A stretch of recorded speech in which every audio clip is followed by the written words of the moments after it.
how I got into this mix. Hey everyone, this is Derrick Bros.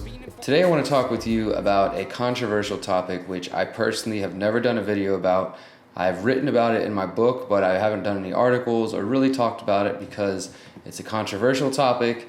People are often very heated in their discussion of this, but today I saw something that made me decide, you know what, maybe it's the time for me to dive into this discussion and this debate and see what you guys think about it. So of course, as you can tell by the title of this video, it has to do with transgendered individuals and the increasing use of government in order to enact protections for people who identify either with as an opposite gender of what they were born with or as something, completely unique to themselves.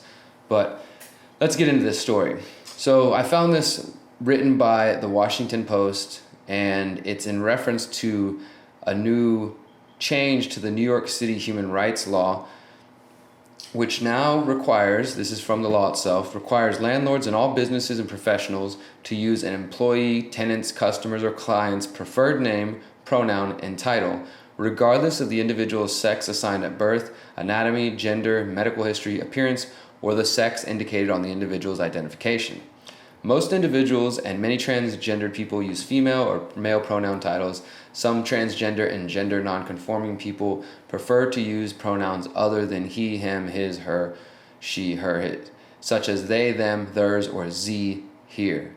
Yes, Z, some of you may have seen this, it's Z-E or H-I-R. I'm reading directly from the New York City human rights law that is guiding employers and tenants. So here's an example of a violation of this law. A, intentional or repeated refusal to use an individual's preferred name, pronoun, or title. For example, repeatedly calling a transgender woman him or Mr. after she has made clear which pronouns and titles she uses.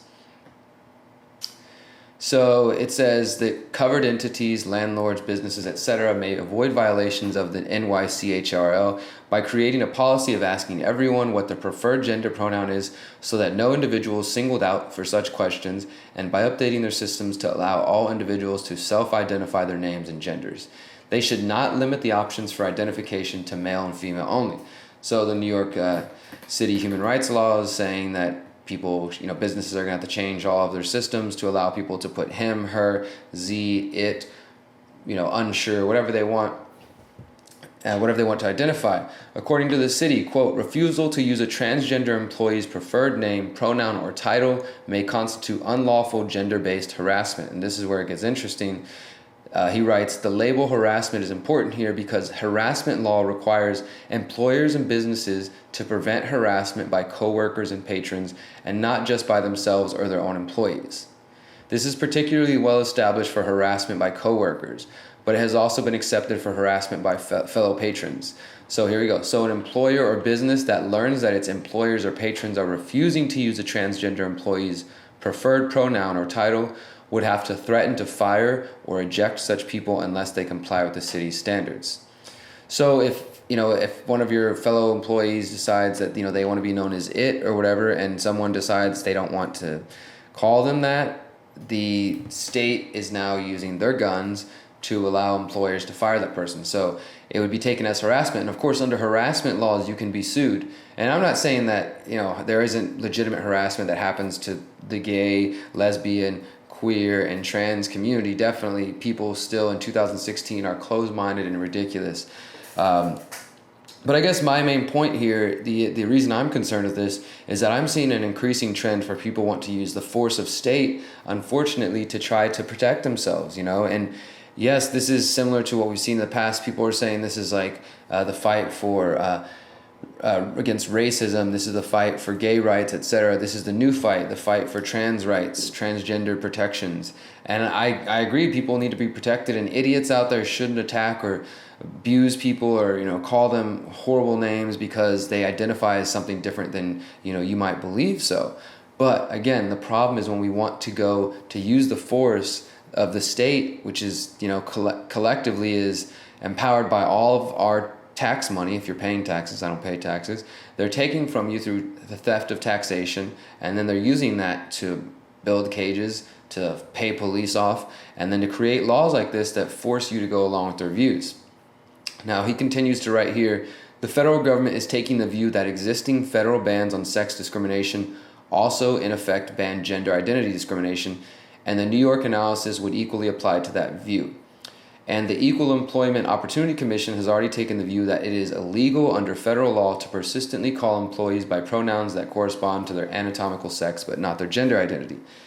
And the last thing he says here, which I think is important, he says, I think we should all feel uncomfortable about government regulators forcing people to say things that convey and support the government's ideology about gender. So again, to me, the big thing is force, because the point he makes is that even if you say you don't agree or want to accept the whole transgender agenda, which I'll get into in a moment my position, but if you don't for whatever reason, even if you're a bigot, you have that right.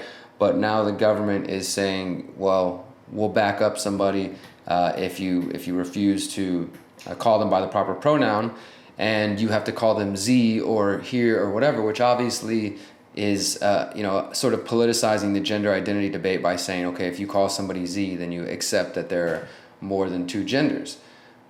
Now let's get into that, because many people, what I've noticed, especially in an American audience, and I think some more conservative people, some of you out there that I've been friends with for a long time, I didn't realize how conservative and scared you guys were of other ideas. I know that there's arguments being made out there by some of the more conspiracy-minded individuals who say this is the NWO's attack on the nuclear family. They're trying to break up and divide the family by promoting homosexuality and promoting transgender and just confusing the hell out of people. I do think that there are probably people out there that go through stages of being confused. I remember when I was growing up, there was a lot of kids and people who thought that they were gay or bi, and they made it out with the same sex for a little while, and then they got over it and they moved on. But there's other people who from a very early age know that they are attracted to the same sex, and there's other people who are born from a very early age and feeling like they're in the wrong body, or like they identify as a woman but they're in a man's body, and that's they're more effeminate. But what I want to add to that debate before I share a little bit of my thoughts from my book on this gender identity is, if we're trying to get past this heteronormativity, is what some people call it, the idea that men and women, that's the only ideal couple, a man and a woman. Obviously we've got past that. Two women can be married, two men can be, married, whatever. People can have whatever type of relationships they want. And if we're trying to get past this idea of, a gender being one way, the idea that all men are tough, or, that all women like to cook, and, all these sort of stereotypes and BS things that we've had to work past. If we're trying to get past that, then I say just be yourself. If you're born in a body of a man, but you feel more feminine, then be feminine, screw everybody else. But I can't understand if somebody says they're born in a male body, but they literally feel like, disgusting in their own skin all the time because they want to be a female. They think that they feel mentally like a female and that their body doesn't feel the same. I can't really, identify what that feels like. I know what it's like to feel disgusting in your own skin, and just not wanting to be in your own body. So I can only imagine if you felt that way for a long time, how horrible that could be. But I want us to get past this idea that this is some, we should all know by now that the people that rule from behind the curtain will take advantage of any situation they can in order to enact their plans. But they did not create transgendered individuals. This idea of only two genders is really just this Western kind of mentality, when really we can look through history and see that there have been other cultures with different genders. And I'm going to read you this section from my book, and then I'll end this video, and I'd like for you to share your thoughts. This is from our chapter on gender and on feminism. One of the more contentious areas that feminists have explored is the question of whether gender roles are a valid concept or simply a social construct. Western cultures tend to accept two genders, male or female, while cultures around the world throughout history have accepted three or more genders. These include the mahu of the Kanaka Maoli indigenous. The mahu were seen as sacred educators of the ancient traditions and could be either male or female, with the gender somewhere in between or sharing traits, both masculine and feminine. Among the Bugi people of the Sulawesi island of Indonesia, 5 genders are recognized. They support the idea of men, women, Calabai, Calalai, and Bissu. Calabai are biological males who take on the role of a heterosexual female. Their dress and gender expression are feminine. Calalai are biological females who identify with a male gender. Bissu are healers or mediums who transcend gender and encompass aspects of all 5 in order to form a whole. And there are also several American Indian, indigenous tribes in the United States that have similar concept. There's a Lakota word that can be translated as a two souls person.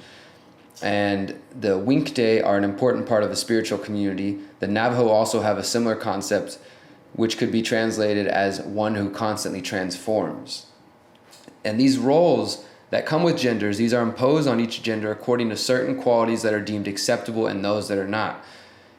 In queer theory, the theorists propose to deconstruct gender identity to get to the root of various forms of oppression. Now, of course, there are people out, it's obvious that there are differences between men and women and beyond the physical, but we have to get past this idea that a man acts a certain way, a woman acts a certain way. As we say here, the idea that all men are to be brave, tough, fearless, and unemotional has caused untold harm to the human race. Just as dangerous is the idea that all women are to be emotionally open, compassionate, easily scared, delicate, and passive. These concepts reinforce division among the masses and allow the authorities to pit men and women against each other. Rather than seeing each other as equals capable of great things, we are taught to buy into and support false versions of the male-female dynamic. So I want to say that I support all transgendered individuals and individuals who are struggling with finding their own self-identity. I would say don't let the state dictate how you live or how you love, and find what it means to be you, whether that's male, female, something in between. But at the same time, don't use the force of the state to push that on other people. Find a way to communicate and to promote compassion and awareness and education so that people can get past their own bigotry. There's no need to use the force of the state, because together we can create a more compassionate world for all people, no matter what you identify as. Remember, you are beautiful, you are free. Peace.